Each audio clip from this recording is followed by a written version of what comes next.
Welcome to yet another edition of the Stats and Stacks podcast. For today, we're going over UFC Vegas 66, Cannonier versus Strickland. First thing first, make sure you give this video a like, give a follow over on Twitter, over on Instagram, over on TikTok, wherever there is social media. There is the Stats and Stacks podcast. It's a sad day, man. It's the last card of the year 2022. There's a big break coming up. It's going to be a good thing for some of our wallets. But at the end of the day, it's a pretty good fight card. Honestly, this fight card I might be looking more forward to than the pay-per-view last week, to be honest with you. We're not going to get into the we kind of squeak by with that Paddy Pimblett lock of the night. It is what it is. I mean, we've had some pretty bad beats go our way. With the Dustin Jacoby against Khalil Roundtree, the Peter Yan lock. So it's good to see one go the other way with Paddy, where he may not have should have gotten the nod, but it is what it is. But again, yeah, we're on to a new week, a new opportunity, and the last one of the year. So let's make it a good one. And again, it's a pretty decent fight card here.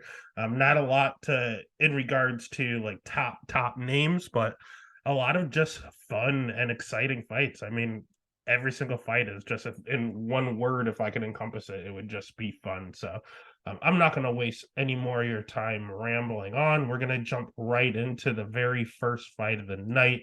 My internet's going a little crazy. Give me 1 second to pull it up here. Oh, we're golden. Here we go. So we have the very first fight of the night. We're looking at a Journey Newsome. That is a plus 235 dog going up against Sergey Morozov at minus 280. Over under set at 2.5. Over 2.5 is minus 155. Under 2.5 at plus 125. Let's go ahead and just start with Journey, because I don't know, man. I don't know what to think of Journey. He's not a terrible fighter by any means, but he's not very good. I don't really know what to. He's a generalist. He's just got his Brazilian Jiu-Jitsu black belt this year, so he's good on the ground. His striking's okay. He's a little flashy, does a lot of kicks, but it is what it is. His striking's decent. His cardio, it's not good. It's not bad. This kid is literally the definition of a generalist. His wrestling, I don't see much of. Even in the fight tape I did, he doesn't wrestle often. So the black belt doesn't always come into play. But if it hits the ground, he's perfectly fine there. It's really up to his opponent to get it there. And that's the thing. I don't know if his opponent's going to want to do it. Sergey is weird. I used to think Sergey was a sneaky play. Sergey is someone that I was going to back for quite some time, but I don't know, man. I've just been left unimpressed this last few fights. Obviously, we cashed big into Khalid Taha. I have no idea why he was a dog. Then I bet him against Douglas De Silva. He basically killed him in the first round, and then he seemed to gas out in round 2, and he got submitted. Umar Nurmagomedov gassed out in round 2, got submitted. Julian Paiva slowed down a ton in round 2. Didn't get submitted this time, was able to stay the course and get the decision win. But he just seems to have a little bit of a cardio issue. Mazar Evluev, Josh Rottinghouse, like these are all good guys that he's fighting. He doesn't really have a bad loss on his record.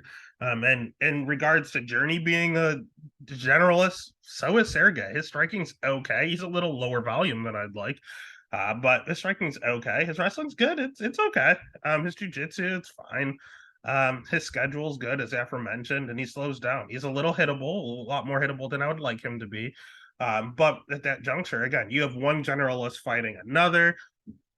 Oh God, do I think the odds are way off? Yeah, I don't think Sergey should be almost minus 300 by any means, especially with that cardio. Do I have the balls to bet Journey? Probably not. Do I want to bet the over under? Probably not, because Sergey keeps falling off in round 2, and it's set at 2.5. So I don't know what to do with this fight. The first fight is one you just need to stay away from. Sergey's gonna be my pick. I think he's the better fighter. Do I want to parlay him? Not really, but at least he's the very first fight. So that's the way I would go. I would only throw him in parlays. And if he blows it up early, you can kind of regroup and set a different parlay without his dumbass in it if he does that to you. Next fight of the night, we have this one is a lock. We have David Dvorak plus 200 going up against Manel Kopp at minus 240. Over under set at 2.5. Over 2.5 at minus 145. Under 2.5 at plus 115. Let's start with David Dvorak, because I think this dude's overrated, man. He's not that good. His striking's okay. His record's suspect. Yeah, he's 20-4. He's only 30 years old, been in the UFC for a while, but who has he beaten that's still in the UFC? Let's see. He beat Jordan Espinoza, no longer in the promotion. He beat Ronderos, no longer in the promotion. He beat Bruno Silva. Bruno Silva is a decent win. It's all right. And that's probably his best win. He just lost to Matheus Nicolau. I did watch that live in Columbus, and he was very unimpressive. He didn't do much. Like, he just chased him around and just kind of lulled him to sleep and then got dropped a whole bunch of times. And honestly, looking back and doing the fight tape, I didn't realize how much this guy gets dropped. He gets dropped a ton. And again, he has one of those Usman chins where he hasn't gone out yet, but you see it coming. The writing's on the wall, and he's going to go out soon. Again, it just happened to Usman. That's just the best comparison I could think of. He gets rocked in every single fight, but then doesn't go out. When is he going to go out? Yeah, I think this is the one. I think this is the one because Manel Kopp, the one thing he can do is hit hard, especially for the flyweight division. David Dvorak has good striking, but so does Manel Kopp. Manel Kopp also has a sneaky good ground game that no one talks about. Will he ever wrestle to get it down to the ground? No, but it's nice that he's proficient down there if someone tries to wrestle him, or if he's desperate and needs to try to utilize that. Who knows if he can wrestle? I know he's decent on the ground, so that's always a thing for him. He also has a lot of good losses. I mean, losing to Matheus Nicolau as well. That's the common opponent. That's both of their last losses. And honestly, Manel Kopp might have got robbed. I had Nicolau as a bet, and I did not think I won that. They gave me the nod. Cool, give me money. But I don't think he won. I think Manel Kopp might have got screwed a little there. The Pantoja fight, that's a tough, very first fight to walk into. I mean, let's see. Kyoji's nasty. He's doing great things over in Bellator. Like, he has some pretty good wins and good losses over at that Risen scene. Again, what he's known for is being an athletic freak who's very, very good on the feet. David Dvorak doesn't wrestle, so this is going to be a stand-up war. One person extremely durable has never been knocked out. The other one gets dropped in every single fight, and that's going to be the difference maker here. I like Kopp, and I like Kopp a lot, and I think this is the time we see David finally go fully out. Under at plus 115 plus money, I like it. I like it a ton. In regards to parlays, I do like Manel Kopp to kind of anchor my parlays, to be honest with you. So I am all over Kopp by knockout, the under, just Kopp in general. I think he should get the job done. So the pick is going to be Manel. The bet is going to be Manel. Next fight of the night, we are looking at another just fun scrap here. We have Brian Battle going up against Renat Fakardimov. Over under set it. No idea. Because you know why? Brian Battle just took this fight on short notice. But Brian Battle was a plus 125 dog. That line has moved to the point where the last time I checked, it was even money. And Brian Battle's probably going to end as the favorite, in all honesty.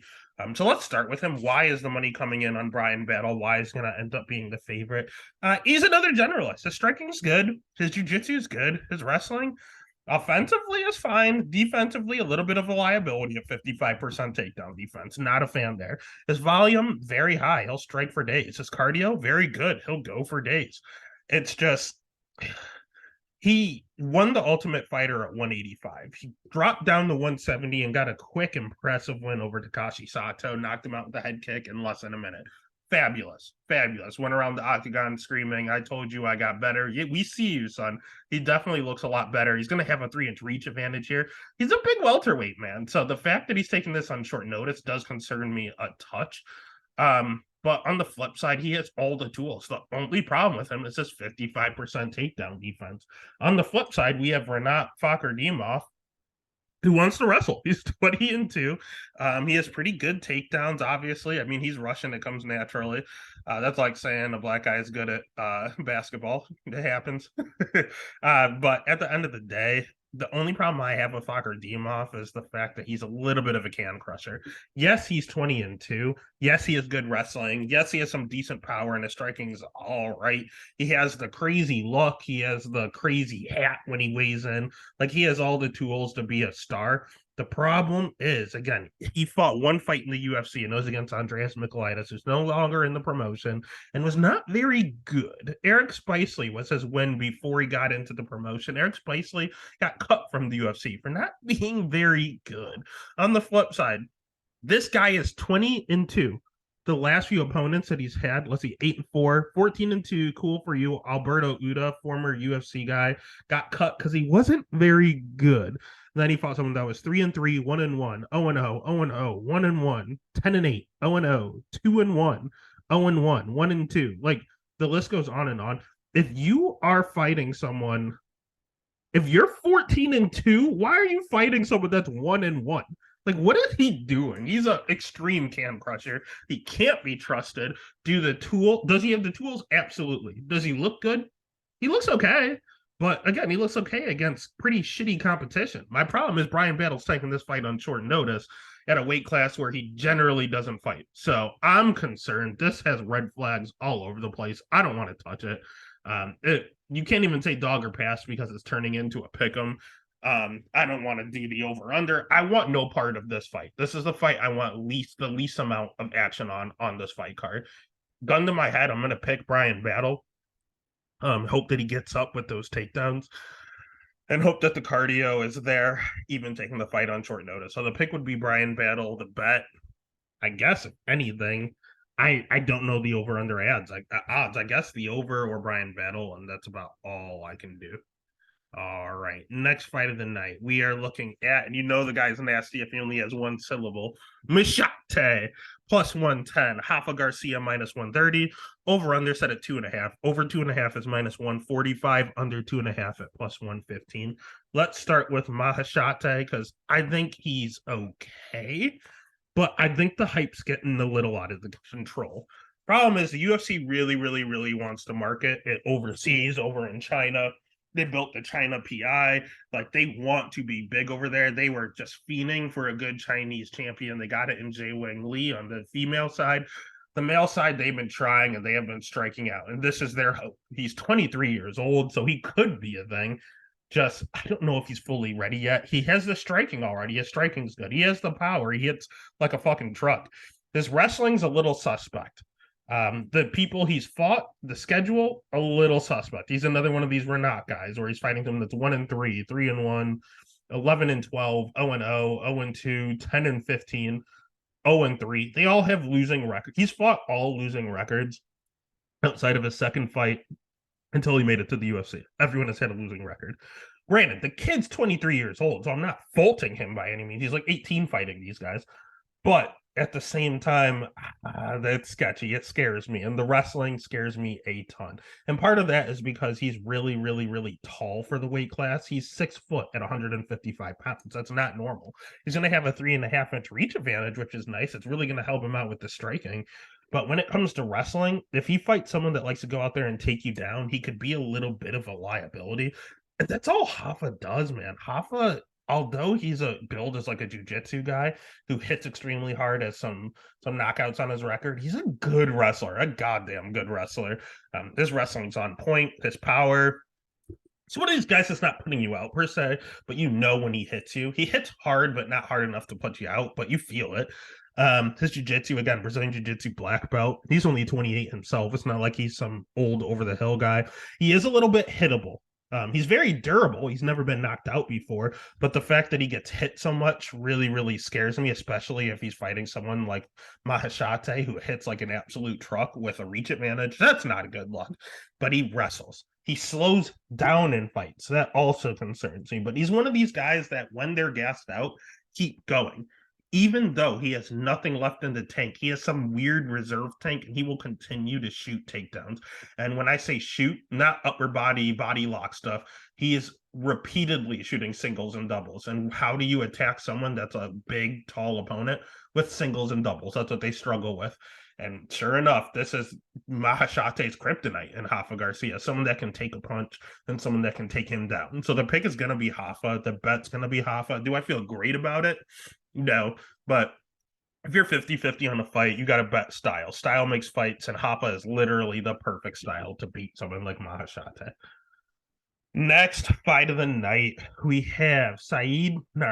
Oh, this is the fight of the night. I don't know how this is on the undercard. We have Saeed Nurmagomedov against Saeed Yakub Kakramanov. Over under set at 2.5. Over 2.5 is -175. Under 2.5 plus 140. Straight pick 'em at -110. Saeed Yakub was the dog. He was my favorite dog on the card, but he is no longer a dog. It is a straight pick 'em because my boy is legit. My boy is real. The dude has really good striking, extremely good wrestling, good Brazilian Jiu-Jitsu. He hops on your neck, man. Guillotines, darce chokes. He loves his front chokes, and he is not afraid to go to it. Um, he's 27 years old. The only issue, he loves to move forward. The only issue I have with him is his volume. He could throw a little more. That would definitely help his odds a little bit. But all in all, I put a marker on this kid from the moment he stepped into the octagon. I bet him against Trevin Jones on short notice. Yes, he missed weight, but he only had like a week to make the weight, so I'm not faulting him there. He came in, looked just fine, and made weight against Ronnie Lawrence. Also took that fight on short notice and killed him. He killed Ronnie Lawrence. Like he dominated. Like this guy got 10 takedowns and was upset that he didn't get the finish. He said if he had a full camp, he would get the finish. And I believe him. This crazy ass has only lost 2 fights. He lost to Pipe Vargas, who used to be in the UFC, got caught with a flying knee. He was winning the fight, got caught. Happens to anybody. And again, that was back in 2019. That was 3 years ago. He was like 24 years old. Cut him a little bit of slack. On the flip side, his only other career loss is to Umar Nurmagomedov, who is like 13-0 and future champ. So, I mean, those are pretty decent losses to have. Two guys that have were in or are currently in the UFC, and one of them being an undefeated Nurmagomedov, like you're good. Saeed Yakub is the man. He's good. He's going to be in this division for a long time, and he's going to be a big time player. On the flip side, Saeed Nurmagomedov is not your general Nurmagomedov. He's someone that prefers to strike, kind of like how Ankalaev is from Dagestan. He can wrestle. He's a good wrestler. He will take you down, but he prefers to just stand and bang. That's exactly what Saeed is. Saeed has really good striking. His jiu-jitsu, he's another person that will jump on a choke real quick. My problem with him is that he spins way too much, like spinning back fists, spinning heel kicks. Like all he does is spin for 15 straight minutes. Yeah, it looks flashy. Yeah, it looks cool. Yeah, you can catch some people. But all that spinning is going to be an issue with someone that just wants to take you down. Saeed Cub loves to strike. He's a good striker. But his bread and butter is wrestling. Saeed Nurmagomedov has a 70% takedown defense. In the middle of all that spinning, that 70% is going to get tested. I don't know, man. Yes, he has cousin Umar in his corner who literally already beat Saeed Yakub, but I don't know. I think the styles make fights, and just his between Saeed Yakub's gas tank and the fact that he sometimes he strikes and sometimes he wrestles, he always comes in with good game plans. He knows he's going to have to wrestle in this one, and I think he'll do it. So even at even money, even at a straight pick, I'm going to take Saeed Yakub. The pick is Saeed Yakub. The bet is him. He's my boy. Can't turn my back on him now. All right. Next fight of the night is another fun one. We have, going to back up for you. We have Julian Marquez going up against Iran. Win is your plus 145 dog, with Marquez coming in as a -170 favorite. Over under for this one set at 1.5, which is interesting to me. Over 1.5 is -155. Under 1.5 at plus 125. Let's start with the Cuban Missile Crisis. I think that's one of the coolest names in the UFC. His striking's pretty good. He hits extremely hard. Knocked out Phil Hawes in the Contender Series. His jiu-jitsu is pretty good. He has some good front chokes. We've seen him jump some guillotines, get some rear naked chokes. Like he's a pretty overall good jiu-jitsu practitioner. His cardio seems to check out. He'll fight for your whole 15 minutes. He's going to have a 2-inch reach advantage here. He's going to be the better striker. Everything is leaning Julian Marquez. How is he going to lose? And then you have two huge glaring holes. First one, 53% takedown defense. That's not good, especially with the people he's fighting. He knocked out Phil Hawes. Phil Hawes wasn't able to get a ton of takedowns. Darren Stewart, Alicio Di Chirico, Maki Pitolo, Sam Alvey. Tell me who's taking you down. Why is it at 53%? Maki Pitolo took him down 5 times. That's concerning. Maki Pitolo can't wrestle. Deron Wynn is an Olympic wrestler. So this is very, very, very concerning. The other issue I have with the Cuban Missile Crisis is the fact that he trains at Glory MMA, and they're in the middle of that huge James Krause scandal. So they're not allowed to be at that camp and fight. So who is going to be his head coach? Where has he been training? What's happening with it? I have no idea. I'll tell you what, Miles Johns went out there and looked like absolute shit, but he won. Who else went out there? TJ Brown went out there and won. So since the scandal, these Glory MMA guys are 2-0. But is that going to continue? Where has he been? Where I don't know where he's training. I don't like that at all. On the flip side, I just don't like Deron Wynn. Deron Wynn's not very good. He's in the UFC because he's DC's best friend. At the end of the day, he's a phenomenal wrestler. Very, very, very good wrestler. I just wish the man was able to be in a different weight class. He's very short, very stocky. I mean, I have no idea what everyone's going to always talk about. He should not be at this weight class. He shouldn't be at 185. He's thick, man. I don't know. He's just a thick, thick boy. There's nothing he can do about it. He's going to give up a reach, but he always gives up a reach because he's so tiny. His wrestling, again, Olympic level. Very, very, very good wrestler. His striking, not so much. Doesn't hit particularly hard. He will slow down a little bit in fights. He's extremely hittable.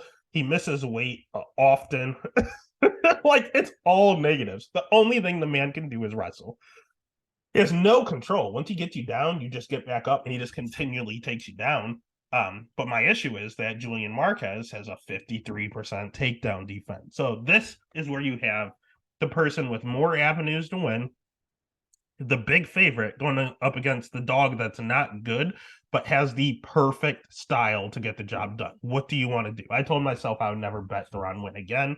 I'm staring down the barrel. I don't think plus 145 is enough. If you gave me like plus 200 on Deron Wynn, like you did with Phil Hawes, I'd probably take Deron Wynn. Do I want to do it at plus 145? Not really, but a lot of Julian Marquez wins are come from behind wins. So then I start to think, do I trust Julian Marquez? Not really. I don't want to touch this fight. I think the only way Deron Wynn is actually pretty durable, though. Yes, you can finish him, but he gasses out. So Jaron Mearshart, he was beating the shit out of. He gassed out and he got tapped out in round 3. Darren Stewart, he gassed out, lost round 3. Phil Hawes just beat the shit out of him. There's nothing you can do there. But he tends to go out there and lose these round 3s. The over-under set at 1.5. So I think that's probably the easiest way. He's never been knocked out. Well, yeah, I mean, they stopped the fight last time, so technically he has been knocked out. I take that back, his very last fight. Yeesh! I'll take the over. It's only at 1.5. I think Phil Hawes hits harder than Julian Marquez. So the pick is going to be Julian. The bet would just be the over. And I don't really want to touch this fight either. Next fight of the night is one I'm looking forward to. We have Jake Matthews going at minus 255 going up against Matt Semmelsberger. This is another one where the over-under has not been posted yet, but the fighters have. And again, Jake Matthews is another one of these guys that's a little bit of you never know what you're going to get. He looks like a world champion some days, and he looks like he should be cut other days. What version are you going to get? I'm hoping the good version now that he's 28. He did come into the UFC very, very young, very, very immature, and it kind of showed. He has good striking. He has really good Brazilian Jiu-Jitsu. His wrestling's pretty good. He's only 28 years old. So, I mean, at this juncture, Jake is good, man. Jake is very good. He's fought really good guys. He fought Andre Fiallo's not good, but he fought Sean Brady. I think Anthony Rocco Martin's sneaky good. He fought Kevin Lee. He beat the Leech. Like, he's fought some decent level of competition here for quite some time. James Vick. I mean, the kid's 28 and he's been in the UFC since like 2015. Like, he grew up in the UFC. So after a while, you just I don't know. He doesn't hit particularly hard. He usually goes to decision outside of his last fight against Fiallo, but I think that's more of Fiallo not having a chin. So then you look on the flip side, Matt Semmelsberger. Matt's okay. He's someone that I keep putting money on, and I have no idea why. I thought he could knock out Alex Morono. I had money on him against Chaos Williams. Every time I bet him, he loses. And then I had AJ Fletcher beating him, and he won. So honestly, Yeah, I don't know if I don't think I ever want to bet with Matt Selmelsberger. He's an okay striker. He's a little bit hittable. Hits extremely hard when he does hit. Yeah. He's pretty durable himself. But he has a 63% takedown defense. So, in my opinion, Jake is the better striker. Matt hits harder. Jake is probably the better wrestler, and Jake is unequivocally better on the ground. Jake is better literally everywhere. It's just a matter of can Matt catch him and put his lights out. I hope he doesn't get the opportunity. I hope Jake just wrestles him and takes a lesser of two evils. So the pick is going to be Jake. The bet would probably be Jake by decision. See if that juices up any, especially coming off of a knockout. He's not generally a knockout guy. So the pick is going to be Jake. The bet would just probably just be Jake in a lot of parlays. Jake's just a better fighter everywhere. The next fight, I feel pretty confident in too. In the prelim headliner, Cheyenne Vlismas is a minus 190 favorite going up against Corey McKenna at plus 160. Over under set at 2.5. Over 2.5 is just steamed at minus 335. Under 2.5 at plus 260. Let's start with Cheyenne, aka Mrs. Dolidze. She's pretty decent striking. Her wrestling's not too bad. She'll show a 75% takedown defense, but she got head and armed like 4 times by Mazerat Ruiz. So that was interesting. She has pretty good cardio. On the regional scene, she gets a lot of takedowns. So her wrestling's not bad at all. I have no idea what her jujitsu is like. You don't really see her in that position at all where she's utilizing it. But again, she's dating Roman Dolidze, so I'm sure it's fine. That Dolidze party, undefeated, man. Since she left JP and they hooked up, neither one has lost a fight. So we're just gonna keep riding the hot hand. But she throws a pretty good volume. She's just a good fighter. She's only 27, so we'll see her get better and better. Don't get me wrong, she's a mental case. She's crazy. The warrior princess, dude, she's nuts. She's legit. She might legitimately be insane. But is she good fighting? Yeah, she's fine. She'll get better, and she's not bad now. On the flip side, Corey McKenna is also someone that I think can get better. She's only 23 years old. She's been in the UFC for a little bit now. She's been in there since 2020. It's been 2 years, so she was 21 when they signed her. Her striking's okay. Her wrestling's not bad. She trains with Sarah McMahon. It's pretty good. It's getting better. You see it improving each time. She's a little more hittable than I would like for her to be. It's just her fight IQ is a little suspect too. We've seen it against Demopolis. We saw it against Elise Reed, where she wasn't just shooting takedowns the whole time. Miranda Granger, it looks like she turned the table turned the corner, but at the same time, if you're going to do that, it's going to be against Miranda Granger. She's not very good. So she's essentially beaten all the girls she's supposed to. When she fought Miranda Granger, she should win. So when she fights Kay Hansen, she should win. When she fights Vanessa Demopoulos, she should win. Elise Reed's not particularly good, and she lost there, so that was concerning. And honestly, even the Kay Hansen fight, I thought she lost. I don't think she actually won that fight. I think Kay Hansen got screwed there. So we've seen her look good. We've seen her look bad. She's another one of these generalists, but she's 23, hasn't officially found her niche yet, nor am I ready to put money on her. Cheyenne's going to have a 4.5-inch reach advantage here. And Cheyenne, outside of all those head and arms, seems to have good takedown defense. She's the much stronger girl, the much faster girl, has more output. It should probably be a stand-up affair, and I'm going to take Cheyenne here. The pick is going to be the Warrior Princess Cheyenne Vlismas. The bet is going to be Cheyenne Vlismas.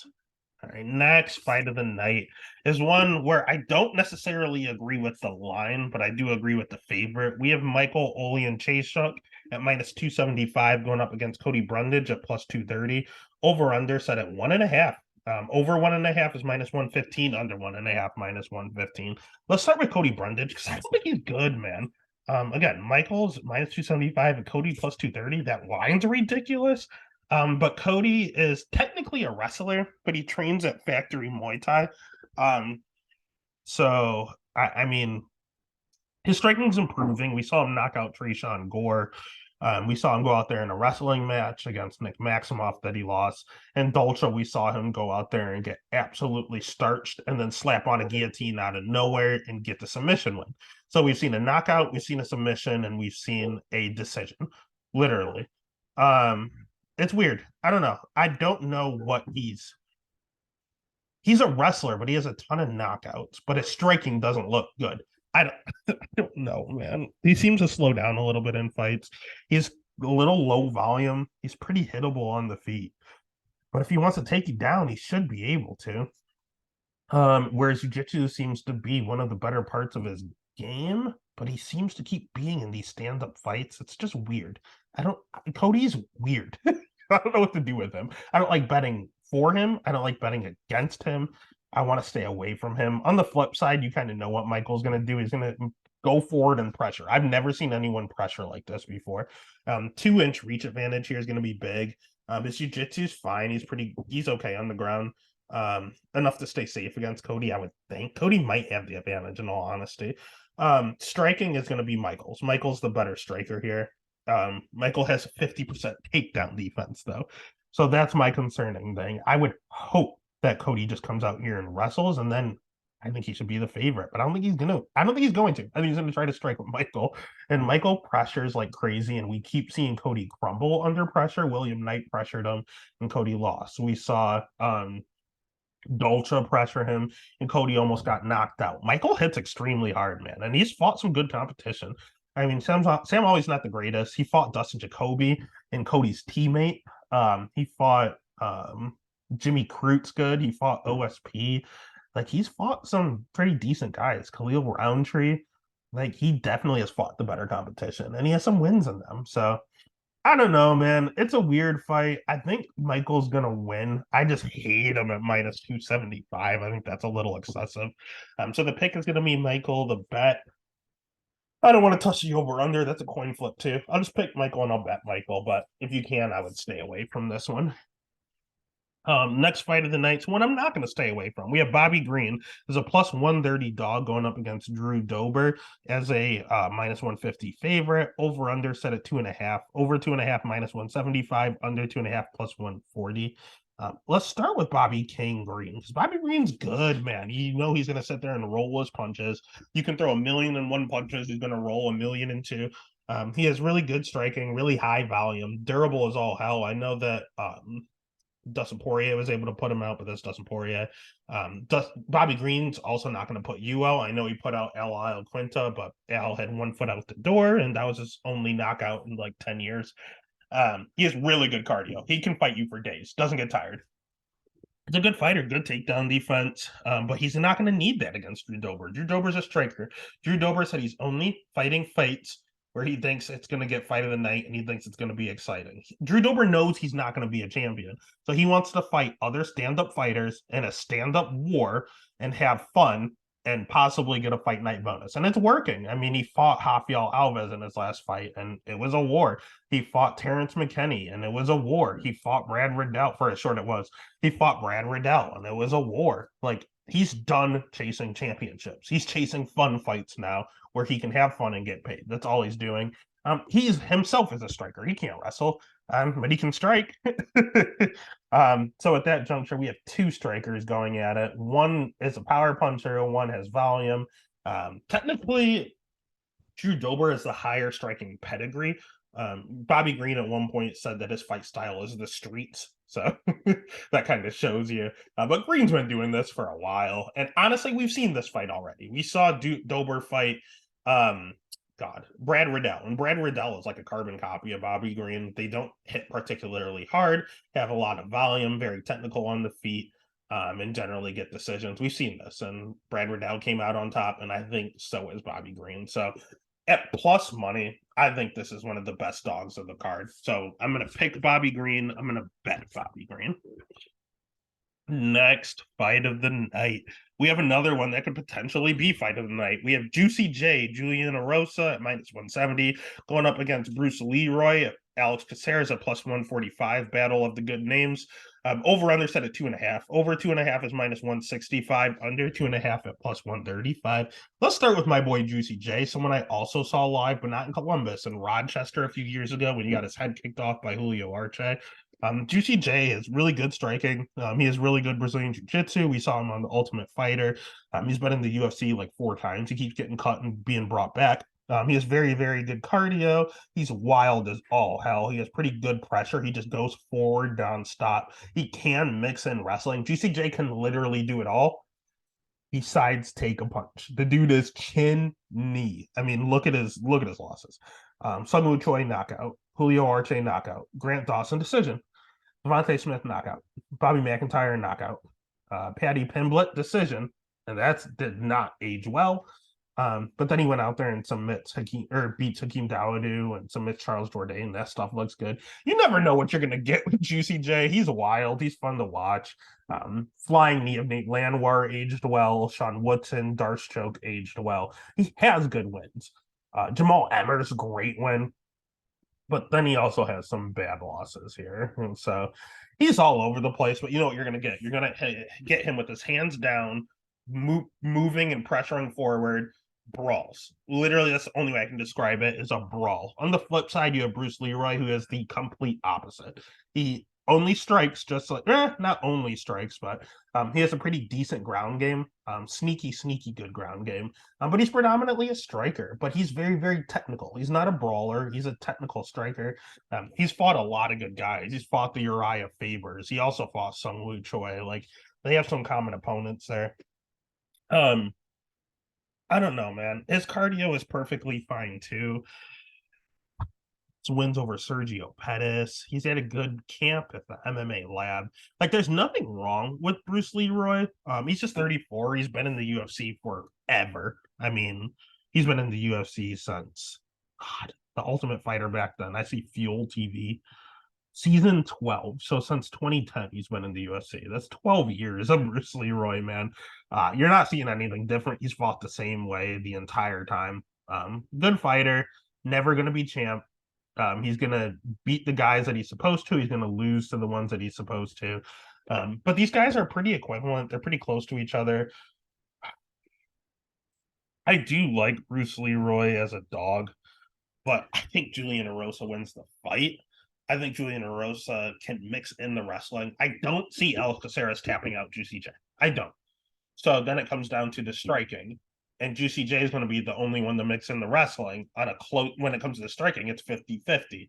So you have Juicy J and Bruce Leroy 50-50 on the feet. You have Juicy J as the only one that's going to mix in the wrestling and be in the differentiator.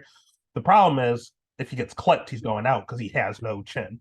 So are we betting that Juicy J gets a takedown, or are we betting that Alex Caceres finds the button? The last time Alex Caceres got a knockout was doctor stoppage.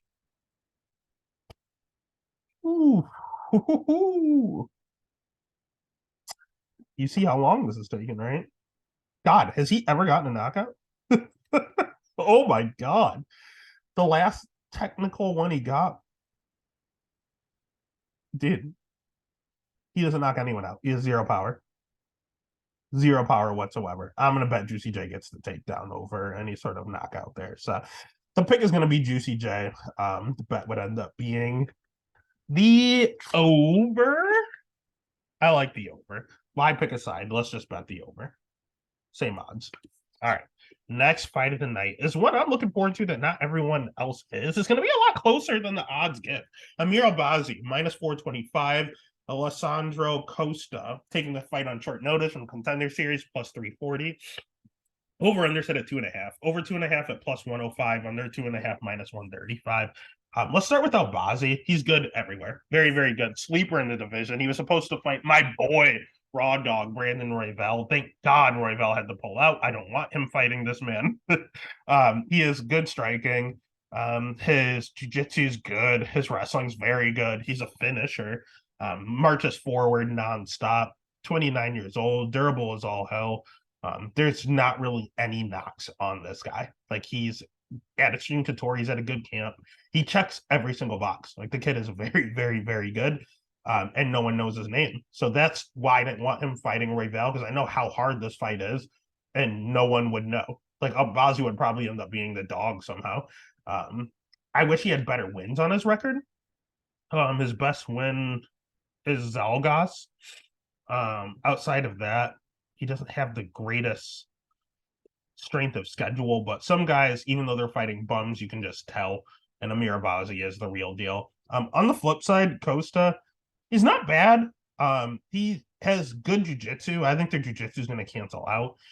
He's pretty good on the feet, but he's low volume and he's a slow starter. He always loses the first round. He just doesn't get off fast enough. I don't know what's wrong with him. He's 26 years old. His wrestling, I didn't really see much of it. But he is he is good on the ground. He's very, very good on the ground. He definitely hits harder than Albazi. He packs a punch. When he kicks and he punches, you feel it. He loves his leg kicks and his overhand right. So it's basically all I see on the feet. But when he connects, you just hear the impact. Like the guy's a pretty good striker. He hits extremely hard. So at the end of the day, he's a little slow and plodding. Albazi's going to have a speed advantage. Albazi has a tendency to roll punches like Bobby Green does, but he's not as good as it. You can clip him some of the times. I don't see Albazi going out, so I'm going to pick him to win. But he's going to be in some dicey moments. It wouldn't even surprise me if he gets rocked and not put out and like loses a round and then comes back and wrestles a little or just outpoints him the next two. Like it would not shock me if it's a 29-28 decision, greasy decision for Albazi. So the odds are way off, but the right guy is favorited. So the pick is going to be Amir. The bet is I like the over at plus 105. Amir, most of his wins are by finish. Costa, most of his wins are by finish, but both these guys are durable and both of them are good on the ground, so they might cancel each other out. So I love the over at plus money. I'm gonna end up betting that. Next fight of the night is our co-main event and one of the best fights on the card. Honestly, this is a really, really good one between Saeed Yukub and this fight. These are probably the two best fights, and then the co-main or the main event probably like the third best. Arman Tsarukyan minus 190. Demir Ismagulov plus 160. Over under set at 2.5. Over 2.5 at minus 255. Under 2.5 at plus 205. Let's start with Demir because no one knows this man. This man is good. He's a very, very, very good fighter. He has good striking. He has a good ground game. His wrestling, he will mix in a takedown or two throughout the 15 minutes. It's hard to do to him. He has a 90% takedown defense. He's 24-1. And it's not like he's fighting chumps. I mean, his last fight, he fought Garam, who's sneaky good that no one knows about. He fought Rafael Alves is pretty good. He was able to destroy him. Thiago Moises was a ranked fighter at one point. Joel Alvarez is pretty good. Like, these aren't easy wins. He fought over at M1, which is one of the toughest regional scenes there is. Over and all, just fighting a whole bunch of crazy Russians, going out there and winning them all. I mean, the guy is on a, let's see, 1, 2, 3, 4, 5. How many wins does he have now? He's on a 19 fight winning streak. The man has not lost in 19 fights. The guy is very, very good. And he's a plus 165 dog. That shows you how good Arman Tsarukyan is. Arman is another one of these young up-and-comers who's just completely filthy, man. This guy is so good. His record reads 18-3, but there's some sketchiness on here. First and foremost, he has very, very, very good wrestling. Only 26 years old. Good striking, and it's improving, which is scary. His jiu-jitsu's good. His schedule, awesome. Look at the people. He got knocked out in 30 seconds in a second ever career fight. Shit happens. Again, he's 26. That was 7 years ago. So he was 19 and he got caught. Shit happens. His next loss wasn't until he fought the current champion, Islam Makhachev. And outside of Islam getting knocked out, this is his toughest fight. Like, he put up a fight against Islam. It was close. Islam clearly won, but he clearly struggled and it was clearly not easy. And the kid, that was 3 years ago. He was 23 fighting Islam and giving him everything Islam could take. He goes out there and we've seen how Matt Frivola looks, destroyed him. We saw how Davi Ramos was, destroyed him. Chris Hastiagos is not bad, knocked him out. Joel Alvarez was on a roll, knocked him out. And then he fought Matus Gamrot, who just basically fought in like a number one contenders fight against Beneil Dariush. Mateusz is good. Very, very good. That was greasy. I had Mateusz. I thought the line was way off. He was like a plus 200 dog. So I had money on the dog because I thought it was a 50-50 fight. I think Arman won the fight. And I think this is another one where I just got lucky. I played the odds and I just happened to win it. I don't think I should have won it. I don't think I deserved to win it, but they gave it to me. So Arman is coming off of a knockout right away, a loss to the current champ, and a very, very sketchy possible robbery. Those are his 3 losses. So he very well could be 20-1, in all honesty. The kid is good. But Demir is very good. So I'm tempted at Demir at plus 165. Don't get me wrong. We will never see this number on Demir Ismagulov again. But I think the kid is the goods. I have to side with Armin, and we may not see a minus 190. We're used to seeing him at minus 400. So this kind of is eerily reminiscent of Shavkat Rachmanov going up against, God, what is the Jamaican guy's name with the overhand right? Kind of looks like Corey Anderson. God, it's escaping me.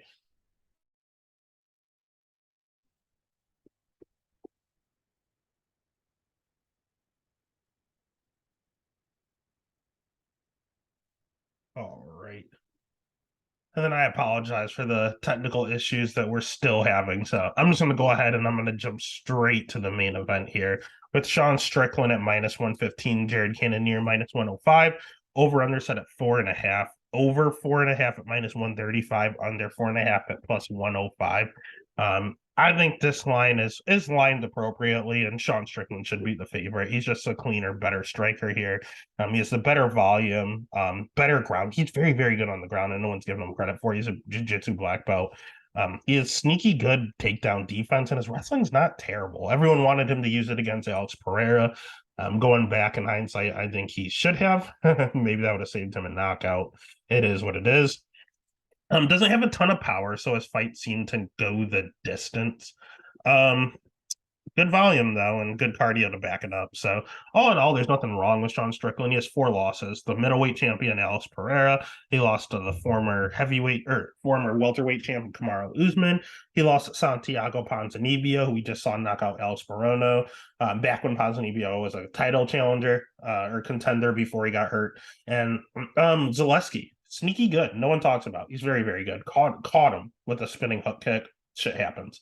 So he has very, very good losses. And his wins, they're fine. When you go back and you look at it, they're not the absolute greatest wins. But they're not bad by any means. If you give him the appropriate style, he's going to go out there and get the job done. And I think Cannonier is that style. We saw him at heavyweight. We saw him at light heavyweight. We saw him at middleweight. The guy is durable as all hell. He will have like almost 2-inch reach advantage here. My problem is that he's 38 years old. He only strikes.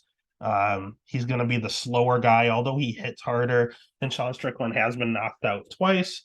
That's not generally how Strickland's pretty durable. But yes, he's been knocked out twice. But again, Alex Pereira and a spinning back kick, like what are you going to do? Cannonier basically just has a puncher's chance. And I don't think he's going to do it. I don't think Strickland's going to get KO'd again. If he does, then we're going to have concerns about Strickland's chin. We're going to have to keep an eye on it. But I think Strickland's too fast, too strong. 38 years old for the Killer Gorilla. I think it's about it. He had his title shot against Izzy, and I think that was his last hurrah. So the pick is going to be Sean. The bet is going to be Strickland, although he's going to be freaking weird throughout the week. And that's UFC Vegas 66. Again, it sucks. It's the last fight part of the year. Make sure you give this video a like, hit the subscribe button, and let's win money one last time in the year 2022. Gear up for 2023, baby. Let's get it.